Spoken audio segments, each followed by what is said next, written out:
Think about a luxury watch in the high-class segment. Which brand comes to your mind? Probably it's Rolex. But why is that? How did Rolex manage to become one of the most famous brands? What marketing tricks and what branding strategies led to the outstanding success of Rolex? Without further ado, let's dive right into it. Hans Wilsdorf, the founder of Rolex, was born and raised in Germany. He became an orphan at the young age of 12. His uncle sent him to a boarding school, where he found a friend who later made it possible for him to go to Switzerland, where he learned everything about his passion, watch manufacturing.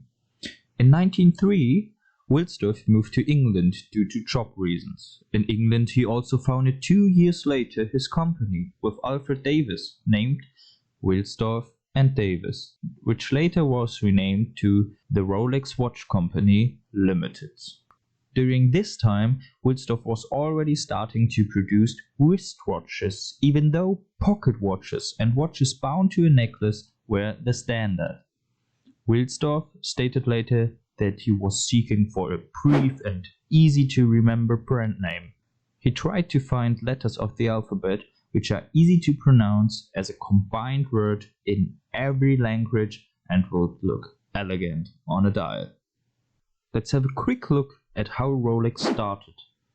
In 1926, Wilsdorf invented the first water and dust-proof watch, the Rolex Oyster. Rolex made use of a remarkable marketing idea. Instead of just stating waterproof watch, Wilsdorf provided the watch dealers selling the Oyster with an aquarium filled with water, goldfishes, plants, and the Rolex Oyster. That ensured that people walking by would stop out of curiosity and talk with their friends about what they just saw. Thus, Rolex made not only sure to market their product in an interesting way, but also they included power of mouth to their strategy. But in the following year, it should become even better for the marketing of the watch brand. Mercedes Kleitzer was a British professional swimmer. During her attempt to swim across the English Channel, she wore the whole time the Rolex Oyster for more than 10 hours in freezing cold water. Even though her attempt was unsuccessful, people were astonished by her performance, but not only by her performance, also by the performance of the Rolex Oyster, which was in a perfect functional condition after being over 10 hours in ice-cold water. After this outstanding performance, Wilsdorf advertised the story in the Daily Mail, which made Mercedes Kleitzer and Rolex popular. In 1931, Rolex developed and patented the world's first self-winding mechanism with a perpetual rotor. This ingenious system, a true work of art, is still at the heart of every modern mechanical watch with automatic winding. Another great example of the innovative product design is the Rolex GMT Master. This wristwatch allowed the owner to know the exact time of 2 different time zones on just one watch. The watch immediately got admired by pilots or people that traveled a lot. Again, Rolex succeeded with their innovative approach and meeting the customer needs by a well-worked-through differentiation strategy. Let's have a quick view on the marketing mix to understand how Rolex can charge their customers a premium price justified by excellent branding strategies. Let's begin with the 4 Ps. The 4 Ps consists of product, promotion, place, and price. Let's begin with product. As we learned about the 2 watches, let us think about them a little bit more in detail. Both the Rolex Oyster and the Rolex GMT Master came along with functionality. Just for your information, those watches are named TUI watches. Rolex has a top quality standard. Every part of a Rolex is assembled by hand. In conclusion, Rolex is driven by perfection. Striving for perfect and high performance is also depicted in the promotion. Rolex meticulously selects brand ambassadors that push themselves beyond their limits to perform outstandingly. Since their products target high performers and are quite costly, Rolex markets itself in sports which are associated with wealth.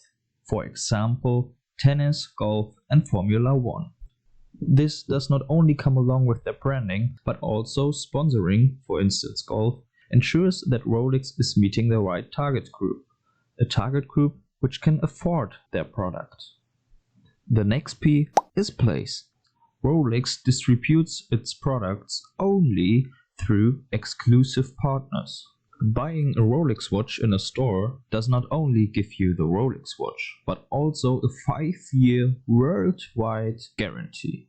Last but not least, the next P is price. So with all those aforementioned P's, it is quite reasonable that Rolex is charging their customers a premium price. Rolex stores will never ever give out discounts, which keeps the watches desirable for each and everybody. As promised, we will now have a look how Rolex is getting marketing for free. The branding strategy enabled Rolex a reputation associated with wealth and someone who made it. In the rap scene, status symbols are a must-have, and free marketing for Rolex takes place. More and more people, especially younger people, are listening to rap music. For example, the music video Rolex by Ayo and Teo got streamed over 857 million times, only on YouTube. This is massive marketing for Rolex, for free. As you can see, in tons of rap songs the word Rolex is included. This makes owning a Rolex watch extremely desirable for the younger generation, and is also a part of the reason why prices for a Rolex watch are increasing. List prices just as grey market prices. But could the desire of the young generation scare the more conservative customers away? Would that be harmful for Rolex? That's something I'm more than happy to discuss with you in the comments. You're interested to learn more about brands, their branding and marketing strategy? Consider to leave a like and subscribe cost-free to this channel.